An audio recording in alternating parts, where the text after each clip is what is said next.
Man. Oh boy. We're live. Just lost Bruce again. I think I'm live. I'm live.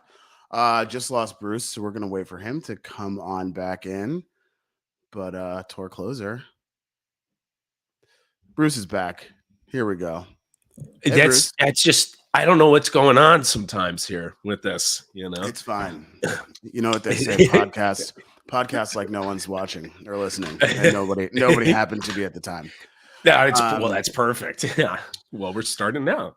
Welcome back, dog. How you doing? Jumbo, my sweet island muffin. Jumbo. Jumbo, yeah. I didn't know we were speaking Padua today, but I'm glad I've been practicing. No, but I'm doing all right. We had a pretty long weekend this weekend in Philadelphia, and sure did. A really big whole last week of winter tour to talk about. A lot of goings on. Even a couple days ago. So that's for sure. A lot of things to go ahead and talk about. A lot of things to chat about. But first of all, this is the wrap of Goose Winter Tour, an epic winter tour that took them across the country. EJ, you're right. Philly was fire. But I mean, think about leg one. Think about going west, taking the West Coast by storm for the first time ever, headlining, coming back across the U.S. and just closing it out so strong. I think 12 total new songs. Goose Miss Arena show. What's more to love? I don't know, man. I don't know. Other than a sweet island muffin, just other than a delicious, sweet island muffin. You're right. Moist, yes. Just kind of melting in your mouth. The flavors just pop, you get that in the islands. They season things differently down there, It's just what you get. So we got a few weeks off until the guys are back for Asheville and Sweetwater in Atlanta. Hopefully all of them can take a vacation, maybe head to a foreign place, have a nice cold mojito.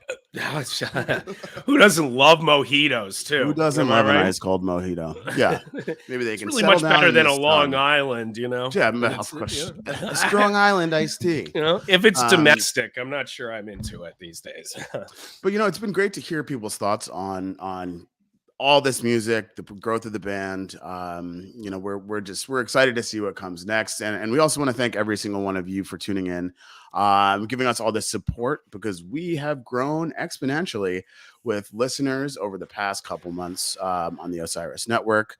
I think I've even grown a few inches from the CBD oil, to be honest. CBD oil, that's for sure. I'm not sure if there's just testosterone or HGH in there or something, but that's it. I'm feeling good. Yeah, that stuff's helped. Maybe it's the Skechers. The arch fits give you an extra inch or two, but not that I'm concerned about my height, But. Sunset Lake CBD. Shout out to the lake. Those guys. Shout out to the lake. All right, so before I get any more spicy today, let's dig into this music. But I do want to also mention Sugar Maple. Sugar Maple's the new Osiris show, first fictional show. Word. Oh, yeah, that's right. That featuring the second most savage person on the network, Fred Savage. Ooh. I imagine I just didn't get any retweets from Osiris this weekend because they were busy preparing for Sugar Maple, but that's all good. So just a quick one. Shout out to our homies in the Funky Dogs Brass Band. They released some new music today. Bruce, what are you doing this Thursday? Oh, this Thursday, really excited about coming into the city. Going to go check out Eggy at Mercury Lounge. I guess that's like the St. Patrick's Day show or something, but I think they're headlining that show. Mercury Lounge, really cool. That's where we saw the 2019 Halloween shows from Goose. So I'm really excited to go back there and check out Eggy and see them rip that place up. I love those little bar-like venues. They really pack in and get sweaty, It's really lounge-like, if you will. Much like a lounge. Shout out to John Caruso, our buddy in the chat. Congratulations on the new job. Ooh. Raleigh. Golf clap. I don't know if you're real. Okay, so let's start out with Detroit.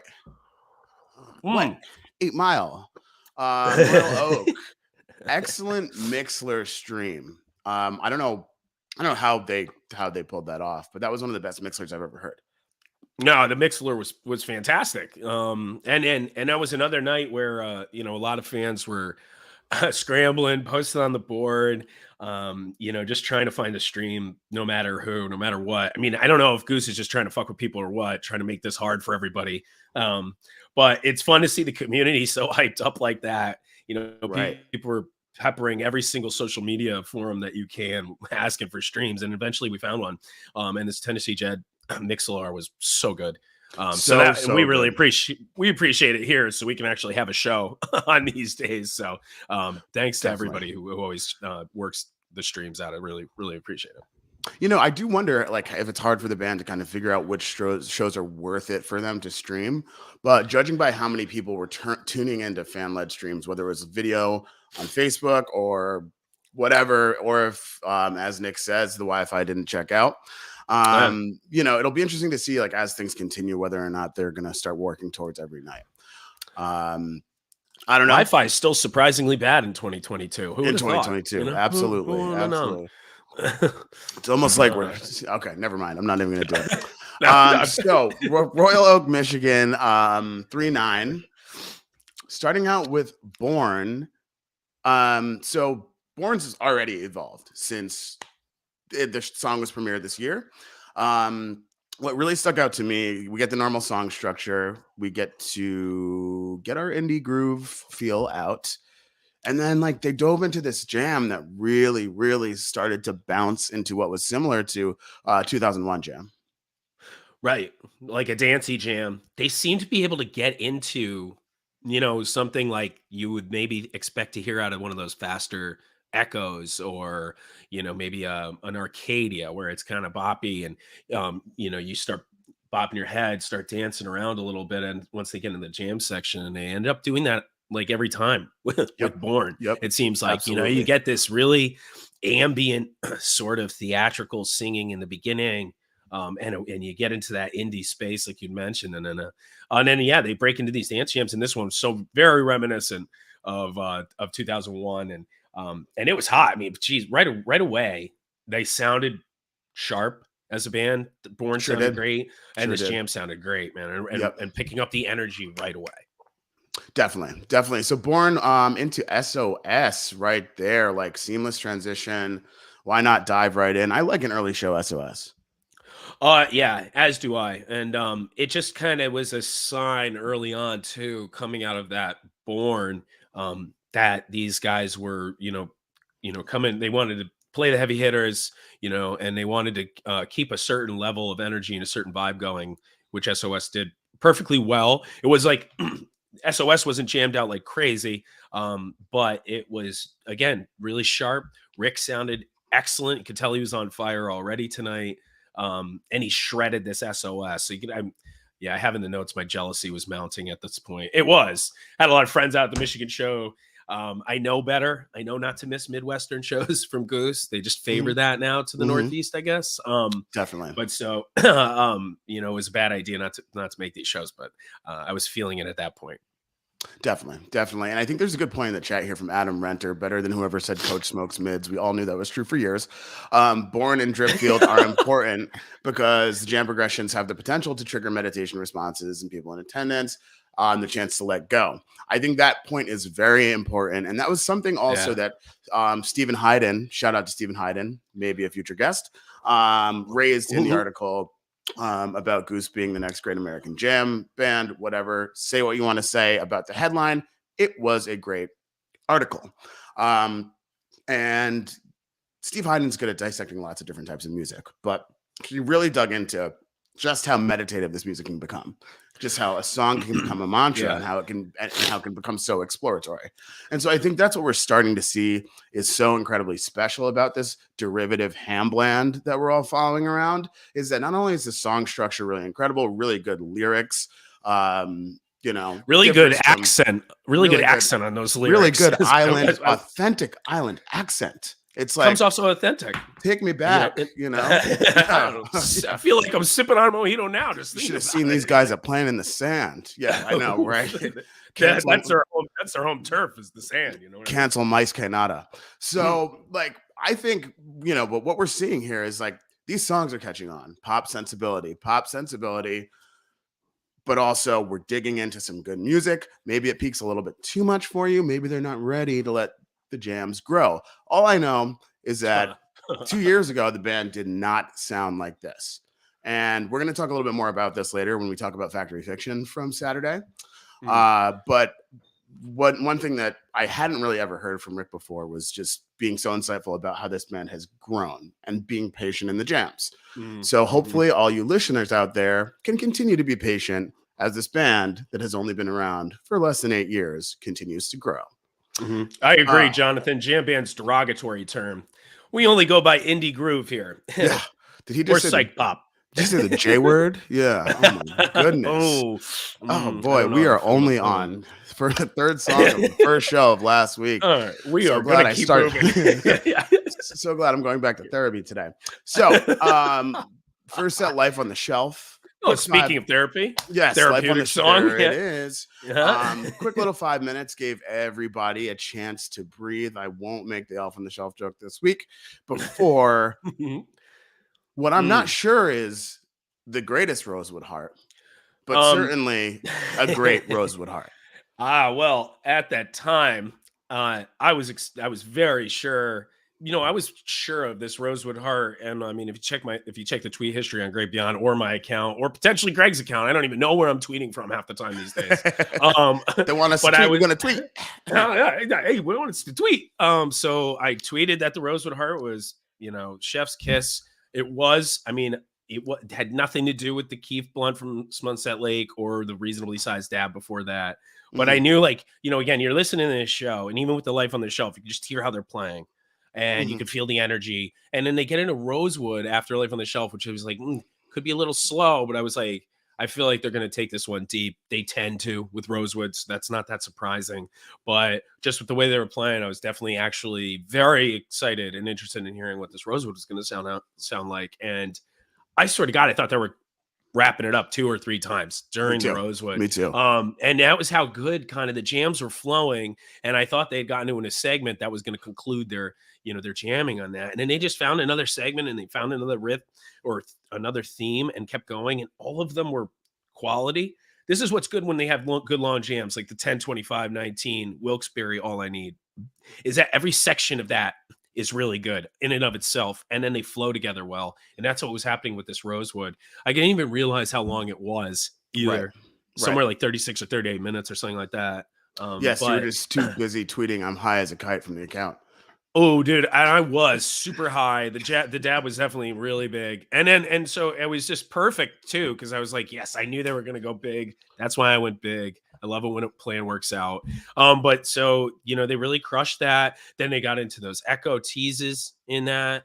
I think, like Noah was saying, I still think it was the best Rosewood. I don't know. I feel like that Rosewood from South Farms is really good and long and beautiful in a lot of ways. This one keeps, I think, many different themes that are a little bit more energized than that. And that's kind of why, personally, I love it.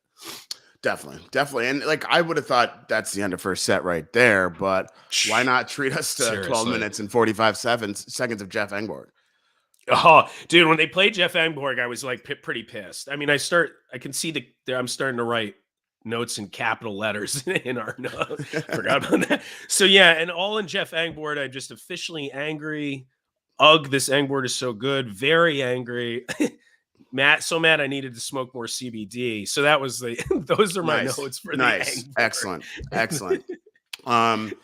All true. Bruce's general human response to positive stimuli is anger. Really perplexing. Come catch a show with us sometime.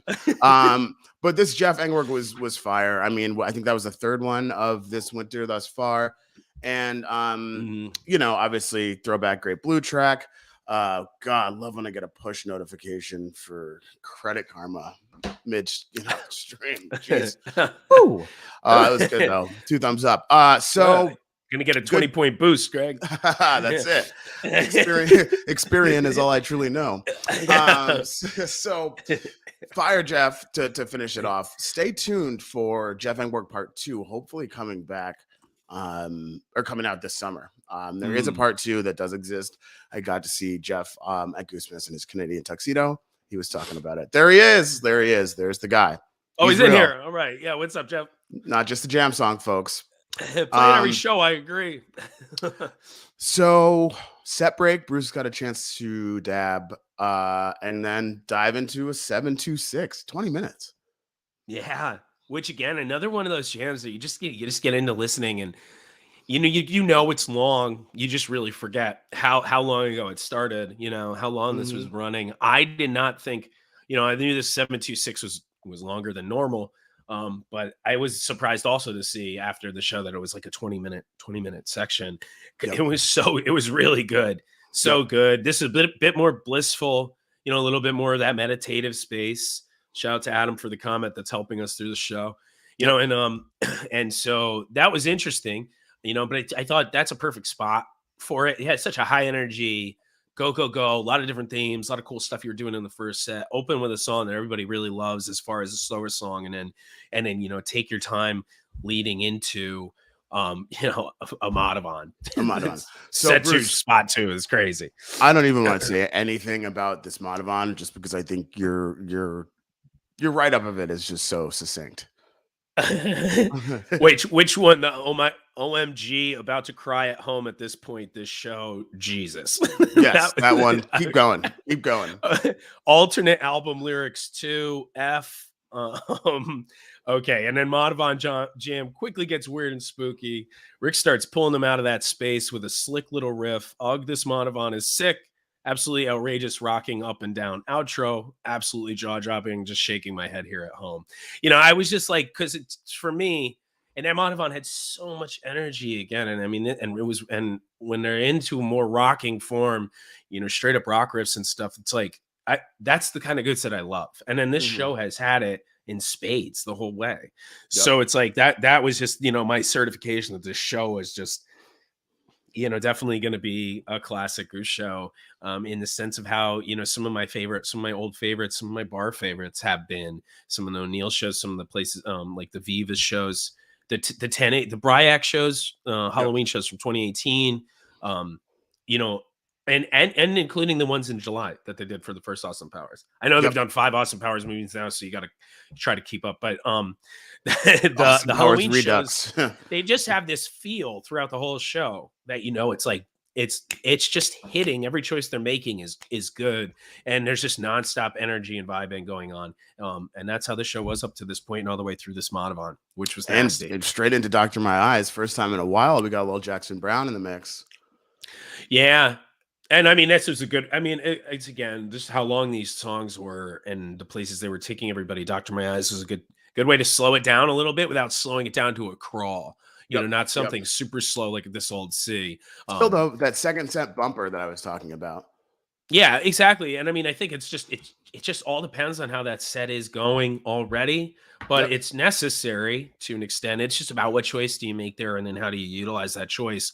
They played a pretty standard Doctor My Eyes, but that was like a good 7.5 minute, reprise, lets the band cool off a little bit, Yep. and then Yeti, which I did not expect to see that in the last spot on this set. Yeah. But it was Of just course, like, appropriating the lifestyle of Himalayan cryptids that like to wear iPods. I know, and people are How always trying ignorant, to dude. invade their All ignorant. privacy. They're Right. just a very private people. That's why you can't seem to find them, Just in 1999, you can get the hell away. So, excellent Yeti. Like, had to do it because that print was amazing. Who did the print? Do you know who did that print? The Yeti print? Yeah, Darren Shock. Darren Shock. On Yeah. point. That Yeah. was the gobble, excuse me. Really, really good print. I actually kind of wish I got that one. I really love the image, and obviously I don't buy prints for shows that I'm not at. Mhm. But I thought the image was really cool, something very different, that you're going to see, and it's a print that's kind of agnostic of the shows to an extent. So, Yes. you could potentially purchase something like that if you didn't go. But yeah, cool image. They get Mhm. some cool images, not always stuff that I would maybe hang myself, but they definitely try to get some different artists and some different images out there, for the band rather than just like a goose every time. So, Definitely. Definitely. All right. Any other songs played this show? What was the encore? oh, I don't know if I guess I can mention the name. butter rum. Butter rum. Oh my But, you God. know, just full disclaimer, this is a PG-13 show, you know. Yep. So Yep. we do get into For some sure. certain themes that not might everybody would be comfortable with. Absolutely. Yep. uh, Parental advisory. you 151 know, proof. Yeah. and I feel bad, right? You know, I feel naive because I was one of the people who always say, "Oh, I like butter rum," you know, and everybody's like, "Oh, I hate butter rum," and I was like, "Why?" You know, and they're like, "Oh, Mhm. duh, dude." Now I understand the the appropriation from the music, and you know, I always loved that extraordinarily heavy accent Yes, for that Rick sure. and Ben tried to put on every word that they sang in this, but now I realize I was wrong in Absolutely. that, you know. Yeah. You Um, should have seen when they used to back in the day, before they used to do the shows on video, when they'd all wear like the fake dreads. oh yeah, Remember they'd come those out. days? Yeah. I do. You know, they'd come out in really island authentic clothing as well. You Yeah. know, and really sell the part. You know, and that's how you Definitely. always knew it was butter rum because they had to get off Right. stage to really Absolutely. get the whole uniform going. Rick, So. yeah. Remember when Rick asked me to borrow my dashiki and I was like, wrong continent, bro. All right. So anyway, let's keep it going because we got a lot more to talk about. So Cleveland, Ohio, night two, or not night two, the next day. It felt like Cleveland night two. still feels like night two. Cleveland, Ohio. This show was incredible as well. Who'd they run into at the Rock and Roll Hall of Fame? Billy Strings. Oh, Billy Strangs. Best friend. Oh, and in the Jerry exhibit, of course. Yes, This just clearly. had to happen there. It was Yep. very coincidental, as we all Mhm. know. Extremely coincidental. Mhm. But yeah, Billy, you know, Billy had a bus call that day after we talked about this a little bit at the shows on this weekend. But you know, bus call with the band at 4, and being the professional that he is, he left. It would be, you know, it was fortuitous that they did bump into each other because it would be very cool if they did get to do something together. I would much prefer in the future, you know, something a little bit planned, and maybe they get like, you know, 3 songs in, Right. or he Right. comes out for a full set or something like that, and then they can really go to town. You know, give him an electric and really go to town on some things. I think could be very fucking cool. So you know, hopefully that does come to pass one of these days. But you know, both the band and Billy are just so busy and have so much going on, you know, that it made sense that he just, you know, booked it to his show. Sarah, the epic kiss between Billy and Rick didn't happen. Can't confirm. Can't confirm. Can't confirm that. Can't No, confirm that you at know, all. Rick kind of cracked a smile when we asked, you know, a little smirk. So, So, but really though, like, funny that it was a fortuitous meeting too. None of that was planned, and I think one of the other funny things just in this whole week as a whole is that Friday, Geese the band was playing in Philly. And one of Goose's managers, Matt Kalinsky, and I stopped for a beer, sit down, look at the schedule, you know, at the spot, and Geese is playing that night. So unfortunately, both bands were sound checking at the same time. We were trying to figure out getting both bands together for a Goose Geese photo because why not break the internet again? oh my God. But who needs a photo with Geese when you got butter rum? It's too So, funny. Yeah. Can't make this shit up. so show starts pretty strong with the 25-minute tumble. Yeah, dude, and I do want to go back to this note because even though we mentioned it for the other show, dude, I just have to say, and I was talking to some people this past weekend in Philly about this. There was nothing like the vibe and energy on this Thursday night online on Facebook and on Twitter, dude. People were buzzing like crazy, and again trying to get a stream going. Yeah, And no one could find a streamer, not even a MixLR. We had a woman in El Goose started to stream, and then like 7 minutes into the tumble had to go to the bathroom, which I was like, that's a good choice because get it out of the way early, you know what's coming. So yeah, you know, it was really funny. So everybody's still trying to kind of find these streams during all of this, and luckily she was streaming, so I did get to catch some of this tumble, and even enough to say what a tumble already in the notes, you know. And then that was around the time where somebody on the low, shout out to our good friend Byron, who always hooks me up with the streams. I need that, so shout out there. But hooked me up with the Twitch stream, All the Whales in Me or something like that account, and it was such an amazing quality stream, both from the video and audio. They were right up front, so caught the rest of the tumble on that, and it was really incredible. Shout out to them. That was fucking awesome. We'll get into more of that later, but That tumble was Definitely. wild. Definitely great tumbles, and just like I love a strong start like that out of the gates. Um, Absolutely. into writing a novel, Father John Misty, better ingredients, better better ingredients, better music, Father John. So excellent, excellent. Kept it bouncing, kept it going, kept it going. Into Turn Clouds. So Turn Clouds is also another it's another like classic song in Goose's catalog. Classic. That's kind of bounced around set lists. And I don't think it's necessarily found its home. It's so funny. There's a certain crew of non-existent internet people that really are begging for a shout out, but Regulators unite. So just Oh, but watch that, bounce Mike. who hot mic. Hot, hot, hot, hot. Bouncing into it's bouncing right into Turn Clouds. Like it hasn't found its exact spot in the Goose set list, but I like it anywhere. Let us know in the chat where you like your Turn Clouds most. Well, it's funny. We've talked about that before on this show, and that spot here in this third, like, middle of the first set kind of spot, kind of does work. And obviously everything's like within the context of the show itself, but you could tell already the way the band sounded and the energy that they were playing with and the energy that they were using within the songs themselves. Mhm. This Turn Clouds fit right in really nicely. It almost gives Yep. you like a little bit of a chill part to sing, and then but it's just you keep riding that same sort of energy, you keep dancing. And then Peter sounded great on this one, so you had a lot of upbeat piano stuff going on, whatever he does, slapping the keys. And then now you finally get a slowdown, but it's with a song like Bob Don that, doesn't slows it down in a way, but you know what's coming with the solo from that every time. Absolutely. You know what? This is a pretty interesting stat right here. Adam Kessler 0 for 14 on Turn Clouds. You believe that?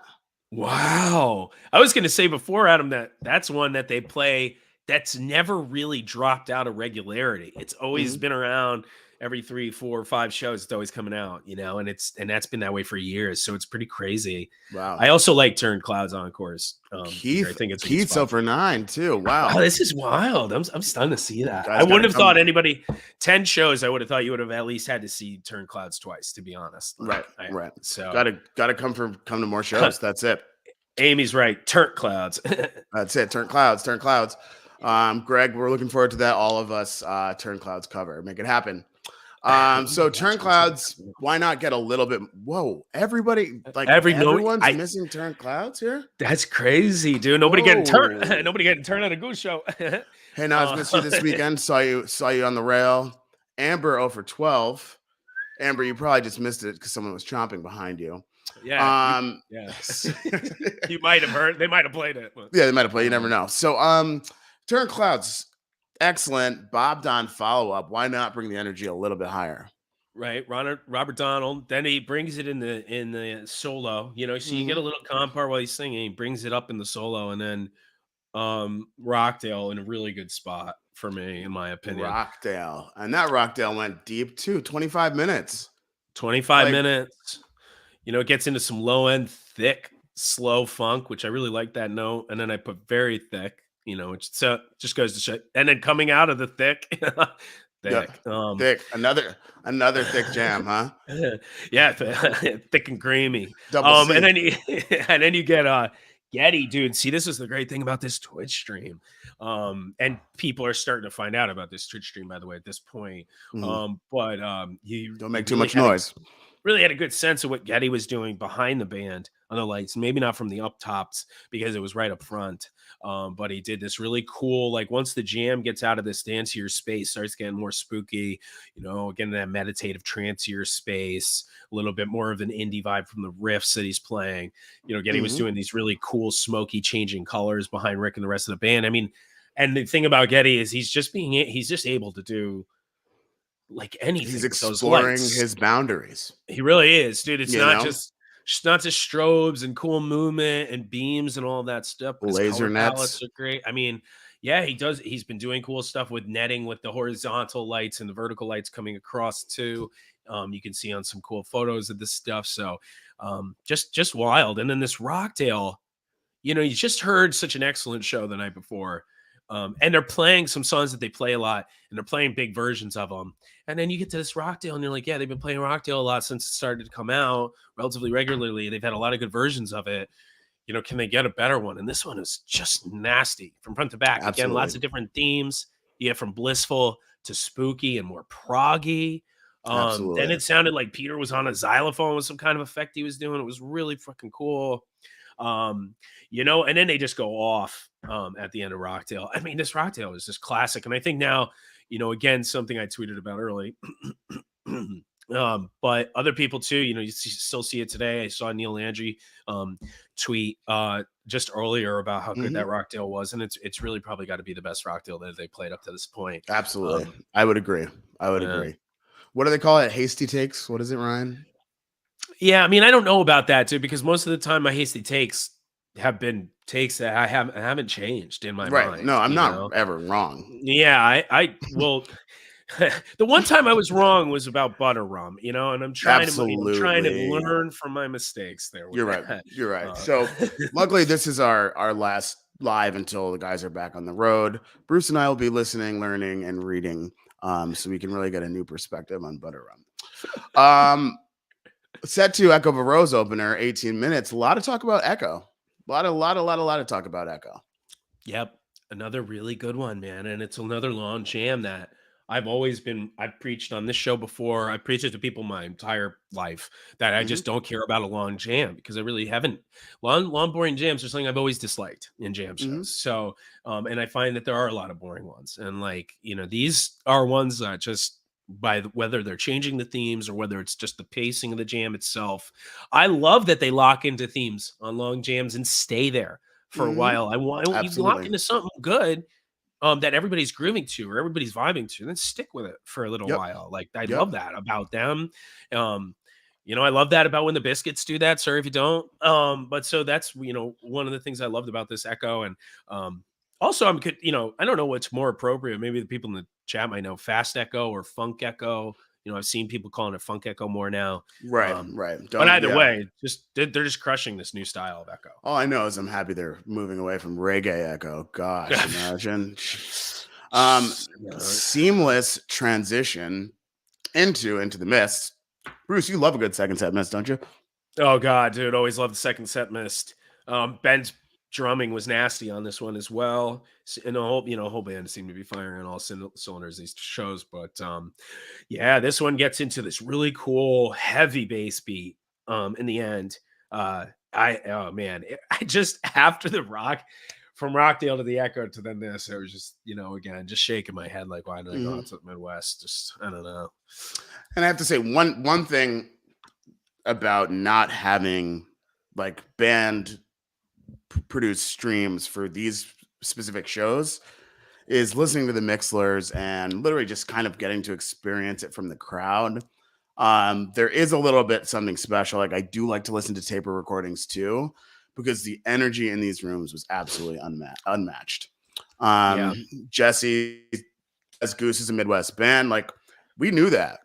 We were yeah, Bruce and they I were really. flying to Covington, Kentucky in 2018. My parents were like, "What are you doing?" But You that's around know, the time, dude, when it was like, "Yo, is this mm-hmm. a Rust Belt band or A like Rust Belt Midwest band or band. like what the Ah, hell?" But that's where they do they do go crazy out there in that area, and perfectly so it's like, placed Kenny Loggins. Perfectly placed. I yeah. feel like there are some there's some counties and townships that have finally not outlawed dancing anymore once Goose came through town.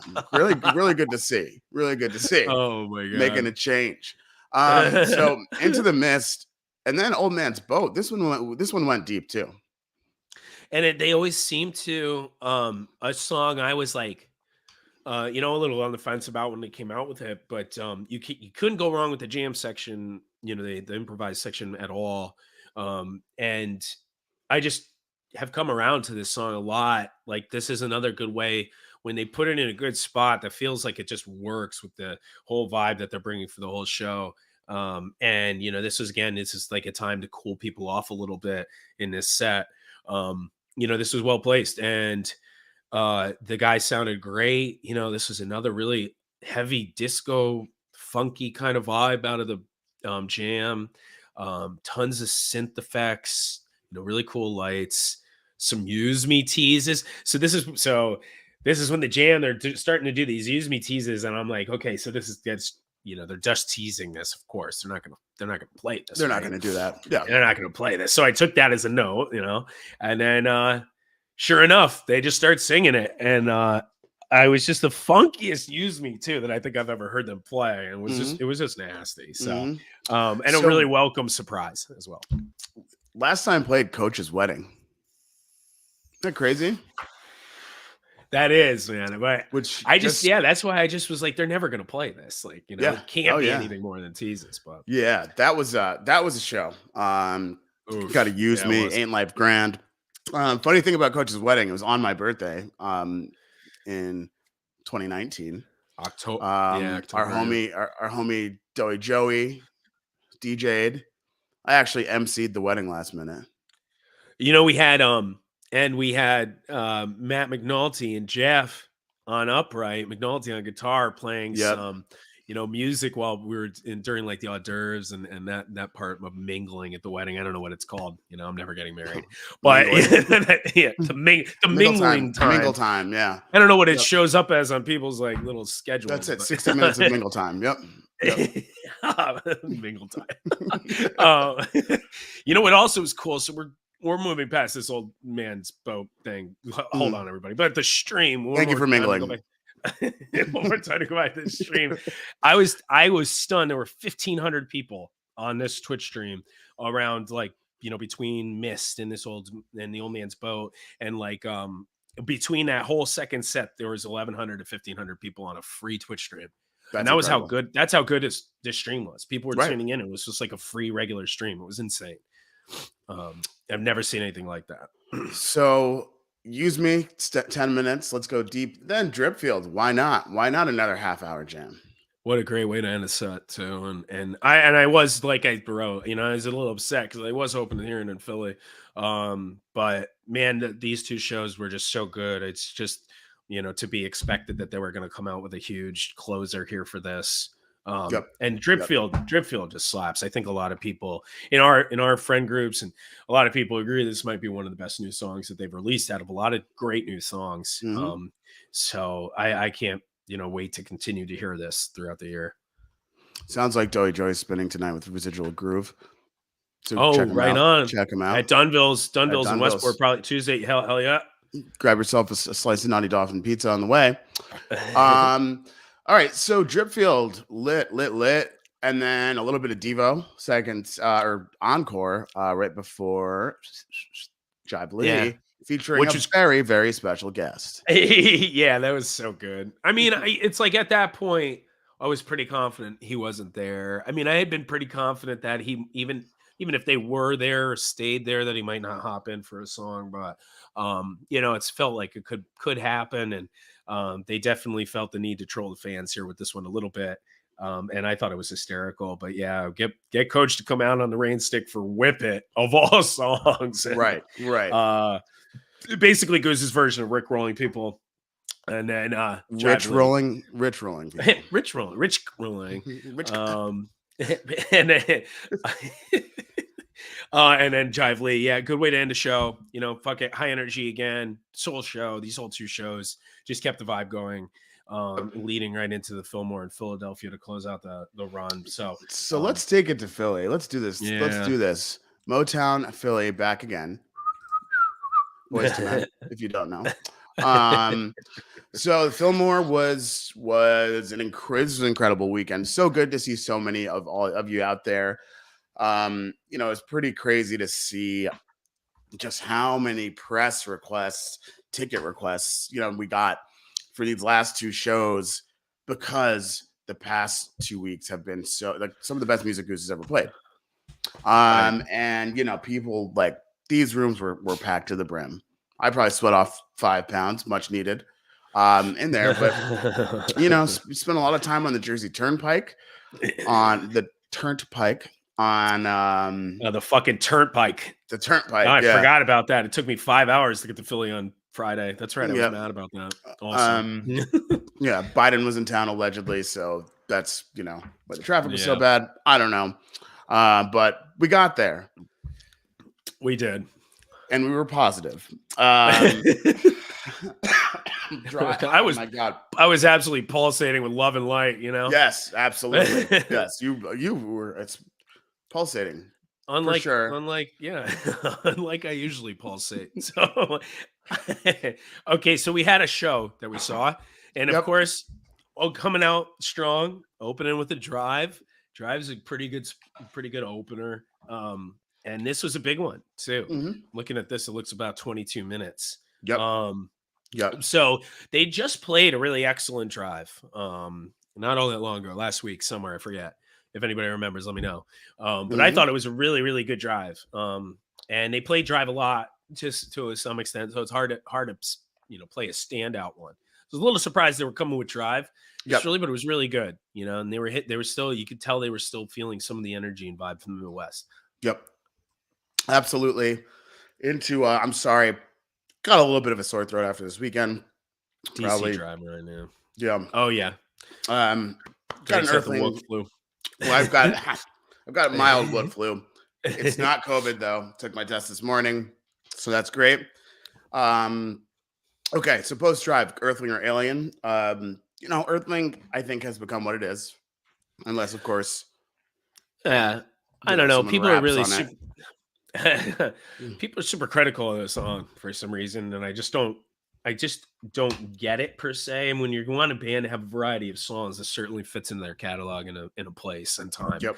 Yep. And so I think it's kind of good in the first set like this, and I like the fact that they've, I never had a problem with the call out sections. I thought those were fun and funny, but they've taken those kind of out of the mix, and they've gotten some very cool jams out of this now, and some very cool versions of ERA when they're not doing that. So, I like it, and they kept this one, however, relatively, on the shorter end for what they do with these, to about Hmm. 13 minutes. It was a really good one. And then Indian River, which I would Nobody hope bats an eye at that name, huh? uh, I mean, Indian River, Redbird. We seem to let the band get away with a lot. Who's giving these guys so much slack? I'm not. I Is it me? shouldn't Yeah. be. Is it me? Again, but I'm learning. We're So learning. Indian River, I was really expecting a Welcome to Delta out of that. They've been Hmm. playing it now a lot, and of course, now that I'm at this show, they do not. Yep. But you never go wrong hearing the OG Indian River. I always love that song. Um, they really accent the lyrics well on that song as well. And then Time to Flee, a big Time to Flee. Another one that I was questioning, because just like Drive, you've been playing this a bunch. Hard to have one that's another spectacular standout one. Yep. But they managed to do that with this Time to Flee too. Another really good Time to Flee. So yeah, that was a good flea, and unfortunately, I didn't really get to internalize it that much. I actually dropped my phone. The back of my phone case fell off from the balcony, and I had to walk through the floor to get it. Ooh, okay. Yeah, so that was cool, but it was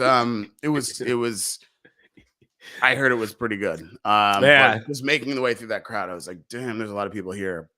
yeah, that place Um, was packed. Fillmore was rocking into a jive one where I got back upstairs in time, and that jive one was hot. Hot. Yeah, hot. And really unexpected for me in that place coming out of Time to Flee, but a really good spot for it. Yeah, they ripped that.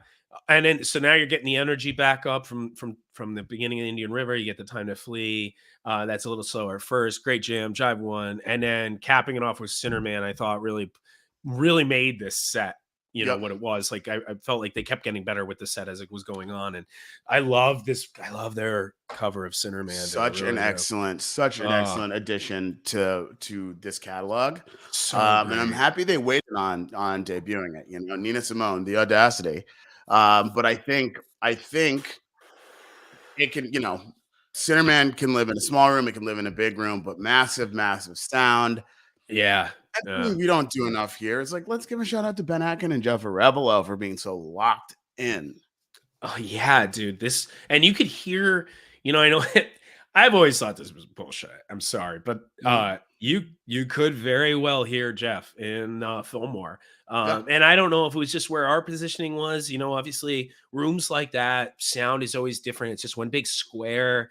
So you could be under the rectangular balconies or whatever in the back of the bar. So sound's going to be different. But from my vantage point, this you could hear Jeff super clearly. And in those cases, you can really hear the times where him and Ben are complimenting one another when they're locking in. And, Yep. when Jeff is really giving Ben a foundation to work with in some cases. So, yeah, definitely shout out to those two guys who were really on Absolutely. fire for this whole week. Yep. Yep. And I think like one more thing on that, people don't realize how good Jeff is on drums. Like beyond just hand drums, he's such a good drummer on the kit, you know? So like listen to a jive too and really, really like listen with a critical ear, not just, hopping on Twitter trends or anything. But obviously Gong Gang was in the building. Not as much gong work this weekend from Jeff as I probably would have liked, but Yeah, there were some highlights. this isn't all about me. I like to have a collective experience with people. Some things you like, some things you don't. Oh Yeah. well. Set two, Oh well. pancakes. Oh well, shucks. Pancakes. Pancakes, big one. Big pancakes. Yep. Another pancakes that I really like, which doesn't usually happen to me, but I definitely had forgotten what song they even opened with. Yep. And Yep. by the time I was actually thinking about it, they led back into that closing riff of pancakes, and I recalled. But that's just how it's new. It's not something that's just totally locked in my mind now. So I was like, wow, where did they even come from with this jam? I don't know if it's my favorite pancakes that I've listened to so far. I've only played it however There's many been times. so many good ones though. But they've had so many good ones. Something about this one I do recall really personally at the time, liking quite a bit. So I'd have to go Yep. re-listen. But I really Yep. love this pancakes and a great way to start second set. Yeah. Yeah, for sure. All right. So slow ready into Moby. Yeah. I'm not gonna lie. I stepped backstage and watched a little bit of the UConn game. Oh, well, dude. So this was a great segment from Slow Ready into Moby. And also it wasn't so ready. So, what did I Yeah, miss? which Tell me is what I missed. fair. It's totally fair. But yeah, what you missed was hot. And they would just, they just were going big with the sound in the second set. I felt like the first set personally at the time, was a little bit of a standard set, had some highlights. But you could tell they were kind of kicking it up a notch for set two. Mhm. And then so people have mixed feelings about this. We haven't heard it in a while. Then they get into Ghostbusters rap, which really kind of shifts the energy a little bit, set two. Oh yeah, right. Right. And it's an upbeat song. Yeah, it's upbeat, and they rap on it, which What again, made them think like I what don't want to get made into them that whole think that they they could rap on it like that, I just somebody needs to talk to them about optics a Right. little bit. Absolutely. Yeah. Um, but again, I'm a fan of it. I find myself to be very close to rap culture. So I Mhm. liked it, and I Oh, love do the you? energy that it brings. Yeah. Oh, tell me So more, Bruce. Yeah.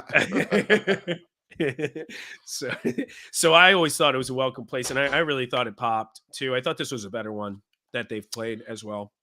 And I understand, right? Like Yeah. it's Ghostbusters, okay? Like I Right. get it, Right. but we can have fun, Yeah. right? That's one of the things that people don't seem to like is that when the band has fun, any Right. fun. And we've always had fun. Like at bars and Right. shit, we always have had jokes about Yep. songs and stuff. I mean, it's just it's fun. It's not Right. always meant to be, something perfectly executed every single time. It's just meant to be fun. And they try different stuff, which is fun. Keep you on your toes. I was very surprised to Mhm. hear Ghostbusters rap. So, that's kind of what I like, then it's a Right. fun, welcome surprise rather than saying, I could do without it. So, but I get it too. And like you said, it's Well, Ghostbusters, but I think like they did 2019, they probably played it too much. Like yeah. imagine going to a show and hearing like Ghostbusters rap and hot hot hot. That used to happen Too a many lot. jokes, maybe there. Yeah, yeah. So a little bit too much fun there. But like, come Yeah. on, have a little fun. Everyone's capable of smiling here and there. Uh, Um, and the fun Arise. stops, and we Yeah, get the into fun a stops with Arise. There for all, yeah, there, everyone. there. Fun's Now we're over. painting a beautiful indie picture again. There it is. Yep. But Arise is great too. I was very impressed with this short track. did not expect it to lead into hot take. No, no, but good And move. good move. The hot tea was great. Again, hot tea is another one that maybe we get a lot of. At least, Greg and I have gotten it a lot. Sure. Um, but and I just thought set two was a really cool set, and I think they did try to step out of their boundaries a little bit compared to set one. So I was just happy with it, and I was happy they slayed that hot tea. If you're gonna play it, crush it, and they did. Right. Right. Sure did. And then Creatures, Shamalama. I'm just gonna let Bruce run down his conversation with Rick after the show. Oh, so actually it was Trevor and Rick. Trevor and So Rick. I get so sometimes it shows I get a joke in my head that needs to be said to the band immediately if I can get backstage to say it. Get past Sam King, their tour manager, who's trying to block me off. So I do manage to find a way, and I say it to Trevor, but he just looks at me blankly, like I'm an idiot, which I am.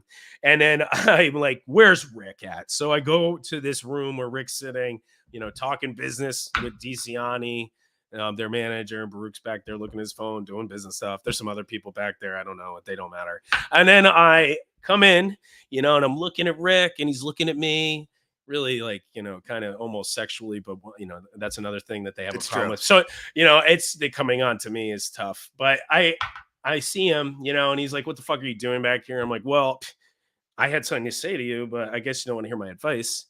And he said, "Yeah." So I cut through all these people. And I'm like, nobody wants to hear a fucking 10-minute Creatures and like a shamanama like for 2 minutes just so you can sing a little bit at the end of True Creatures, story. dude. True story. And yeah, I think he took the advice. And as he would, I'm the one with the podcast, not him. Somebody's got to So keep these guys grounded. yeah, I mean, somebody's got to tell him what's up, And I'm glad I did, because Yeah. then you could see the benefit of the advice in night two. In night two. That's the perfect segue right there. Night two. They all lost sleep over Bruce's comment, and they came out with 24-minute All I Need. And I My knew, and I fave. was like, you know what? This is why I coached them. Yes. I need to talk to them about optics. Obviously, we've talked about that, but this is why I coached. We'll be them. holding a month-long seminar until they're back on the road.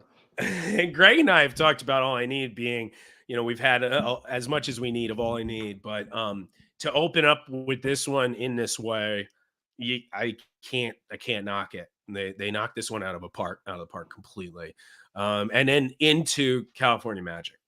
Yeah. Okay. So we owe night two to Bruce. There's Thank you, Kathleen Knight. Yeah, I do expect that everybody should treat me like that. Okay. So first things. All right. I won't hit on All I Need as much. That was very powerful. California Magic too. Like, I don't know. I can't even say like I don't even know if I can say standard. It wasn't even standard. Like it's like this song is so new, but it sounds so good already. I know, and it fits so helpfully after this huge All I Need. Mm-hmm. And it has a good vibe to it and good energy. I mean, again, that's what a lot of these new songs just help them carry these vibes that they want to carry through an entire performance. Right. And this is a good one. And then into another new one, Dr. Darkness, which is kind of the Bruce Robinson story. Too many prescriptions for CBD. And so, that was a really good one, Dr. Darkness, because the CBD helps you sleep. And it was just a good choice, again, keeping the vibe and the flow going, but then into a Redbird and 3 new songs after All I Need, which they've been playing for so long. Pretty incredible, right? It's pretty incredible that people are talking about just how good this first set was, and it's 3 consecutive new songs. Doesn't happen that much, when you're really just kind of working on new stuff. But Redbird, can we say that still? I mean, we don't have any choice now, but I think it's good we're calling attention to it. Yes. Okay. Ted Bird, that works. Ted Bird. Regardless, apologies to the Freds out there. So Redbird, I mean, this was it. Like that was what I was there for. Bruce, I'm so thankful to you for talking to them the night before the way that you did. I appreciate that, Greg and Kathleen, and I do expect the same thanks from everybody on El Goose and Facebook world. Maybe they'll tag you in posts. Please take pity on me. Um, so, you know, you can tell there's a little bit of a different vibe and energy from these guys. They know they're closing out towards their last show. They're bringing it. And I was really happy with that first set too. You know, with a lot of new songs that I'm still trying to feel out for myself. And Redbird really impressed me more than it even did at Goosemas on this night. And then so we get into set two, and we get another new one with Hunger Sight, which they'd only played at Goosemas. And Almost Hunger 20 Sight was minutes a too. yeah, dude. Hunger Sight was a highlight. And it's Yep. like, I was Yep. like, somebody was like, what song is this? And I'm like, I don't know. And then it was like, oh, it must be Hunger Sight because I have Right. no idea what else it could be. It carries that, it kind of has that drip field, little bit of the same pacing to me as the Yep. drip field. See, that connection in the album, which is going to be cool to hear through those first three songs. But yeah, it was fantastic. I'm loving Hunger Side too. Although I do complain about being their publicist and not knowing anything about the band, I did get to listen to the album. The album's been done since April or May of last year.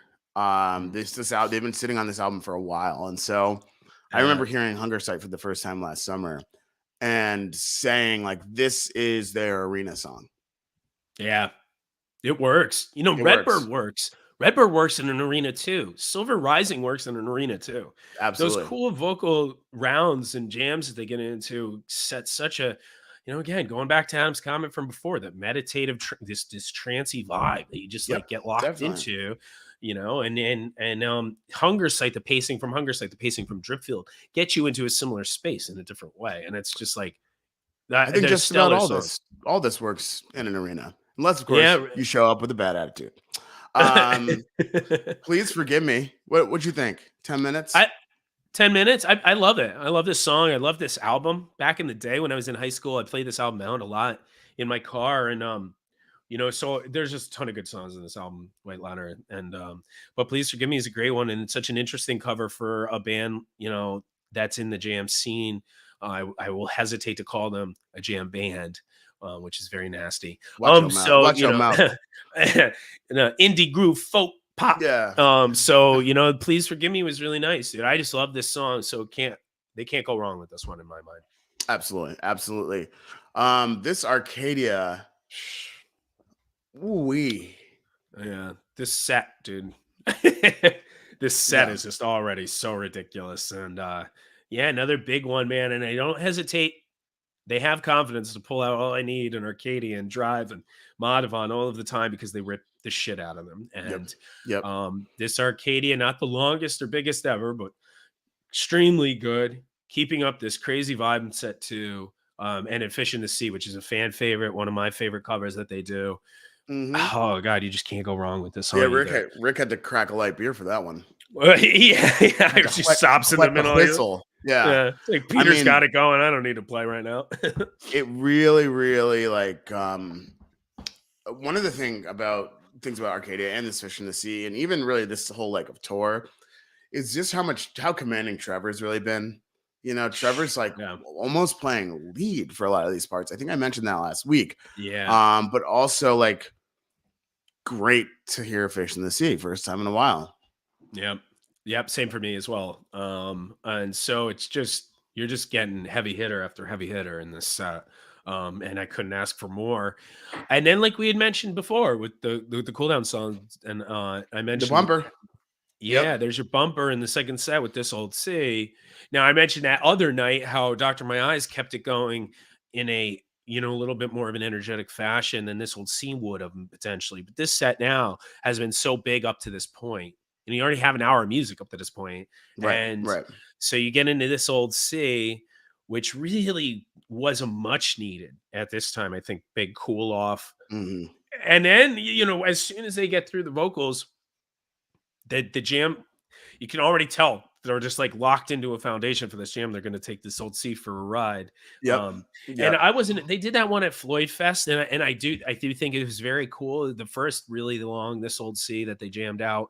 I think I like the one at Fred more, but it's like, I wasn't that into that one, to be honest. And this one, I was like, okay, so let's see where they go at this one. And this one, I think I liked a lot more. Hmm.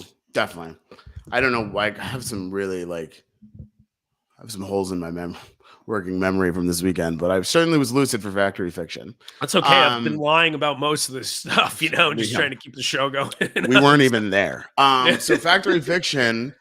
Okay, I was trying to explain this to Rick after, but I don't think my speech was nearly as cogent as it is now. Mm, So, Factory Fiction. We used to hear Factory Fiction back in the Basuto days, before Rick was a singer, when Matt Campbell would sing. Factory Fiction took on this amount of lore in the Goose community, which I love and appreciate. People have been chasing Factory Fiction for so long. It's a yeah, great song. it is such a great song. But Goat Factory Fiction on Saturday, first of all, I think. I think Goat Factory Fiction, but I also think like this Factory Fiction lived up to the lore of what people in this fan base have thought it was. And Yeah, I haven't heard one that was as energetic and like slapping town since they Yeah. were playing tiny Mexican restaurants wearing Bobby jorts. Rip 2011. And I'm not saying that they used to play it better back then.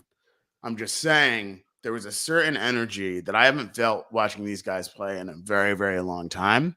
And it was very, very special. And you mentioned that Mhm. after the show that night. You mentioned And it to me. Rick was like, "What are you talking about? Like, we're way better than we used to be." Yeah, I was like, yeah. "All So right, it's like, whatever. okay. Yeah, All sorry, right, dude. cool, Yeah, Rick. talk to you Yeah. after next tour." He was still a little burned by my advice from the night before. but burnt no, clouds. yeah. A little acid rain coming from those clouds. So ooh, double entendre. So Nice. literally, dude, that factory was sick. And I did get what you were saying when you mentioned it to me after. I didn't notice it so much at the time, but did notice how good it was. But yeah, that's another song that talking about arena rock, man, and arena songs, dude, that would absolutely bring down the house in an arena. And now again, because they make such a full sound and these big atmospheres out of these songs, Yep. like we've been talking about with a lot of them these days. That 5-piece band makes a lot of noise and can really fill out an entire venue with sound. So this is another one that could show you that and showed you why I need to give advice to the band, because otherwise they might not have played a 23-minute factory to close out this set. And then otherwise they might not have come out late. I didn't know when they were going to have to stop playing. But coming out late with an Arrow encore, and I was like, they better take it big or I'm going to be backstage. I didn't know if they were even going to be able to encore, because I didn't know. We thought it was a 12:15 cutoff. I thought it was a 12:15 as well. They probably said 15 and like gave them till 30, but even so, they went. Set 2 was almost 2 hours, like an hour 42. So like to come back out at 12:16, I thought maybe they'd play a 15-minute Arrow max. But why not dive in? Yeah. I mean, at this, like, I'm still processing. I think, still downloading. But tell us in the chat what you thought about that Arrow. I want to hear some people's thoughts. I thought that was really real special. Yeah, he was definitely feeling it on Saturday. Rick was having a blast. Boston. And when he's in those moods, and I could tell on some of the streams from the last 2 weeks, his hair is real long, he hasn't shaved, he's just like shaking his head around a lot up there, and he's just loose, man. And when he's loose like that, the whole band is there.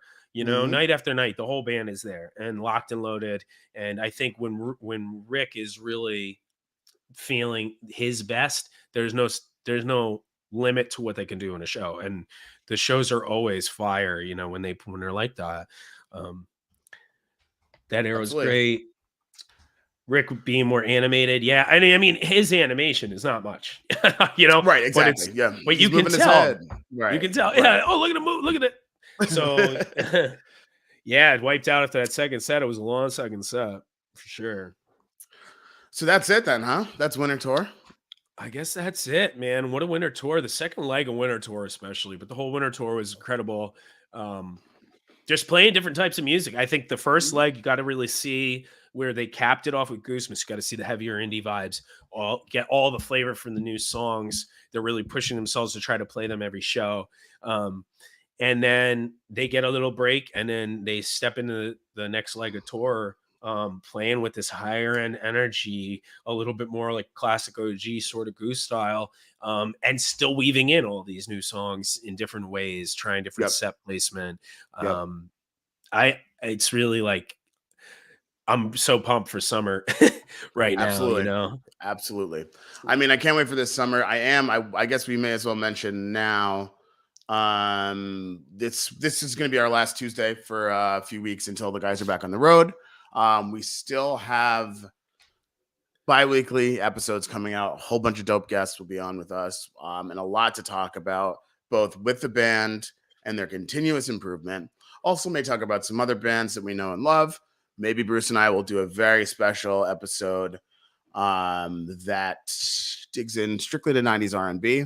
Who knows? Stay tuned. Anything can really happen on the Great Beyond. Bruce, do we have anything? Do you have anything handy to give away, or should we just give away a pair of tickets to Salvage Station? Oh, I mean, I do have some stuff, but the tickets, I mean, this is our last one for a little while. Let's give away the tickets. Let's do tickets. Hell all right. Yeah. All right. So, trivia question. You're going to answer it in the chat. Don't email us. Answer in the chat. Don't leave yet, Kathy, if you want to win some tickets. I know you're going to hop on that bike and head down to Salvage Station in Asheville. So, better see you down there, Kathy. First time Goose played Resonance, they played 3 sets. One of those sets was a VIP set where they played right before the Disco Biscuits. What was the first song they played that set? Oh, good question. First song they played that set, first time at Resonance. Let me know on the chat too to get to Salvage Station on the line. Tickets are non-transferable. So I guess while people are looking for the answer, we can actually mention, I did see today, Great Blue has I think, which is Peter's original band, which some of these songs like Yeti was originally played by Great Blue, Doc Brown, Pancakes. So his original band, they're going on tour for I think 5 shows, mostly in the Northeast. I think they have a Philly stop. They have a stop in Rochester. I believe a stop in Rhode Island. So definitely be on the lookout for those dates. I think they just posted them today. And check out his original band too. Just get a different feel for the sound and just where some of that stuff comes from. Ought to be cool. Boom. Got a winner too. Oh, word. All right. Keith Martier, congratulations. No rain, baby. 2 tickets to Salvage Station. For all of you who guessed Creatures, good guess. But that was their late night set in 2019 at Resonance after a very loud intro from Matt Kalinsky. Little extended intro on that Creature. That was great. But the reason why they played No Rain is because their set was delayed due to rain at Resonance 18, second of 3. Keith Martier. Love you, man. Congrats. Congrats, Keith. Tickets. So nice dig in, read the Steve Hyden article. Check out our boy Sal DiGioia dropped an article the same day, 4,000 words on Goose. He worked on it for what felt like a year. Skip that church. Check out Sal's magazine. Again, a huge, huge thank you to each one of my sweet island muffins here for tuning in. We're excited to see where this takes us next. So, Bruce. I would just say for everybody, watch your phrasing. Okay. Try to be mindful of that. Try to be mindful. So until next time, hop on a ride with us on the pathway to the Great Beyond. Thanks, everybody.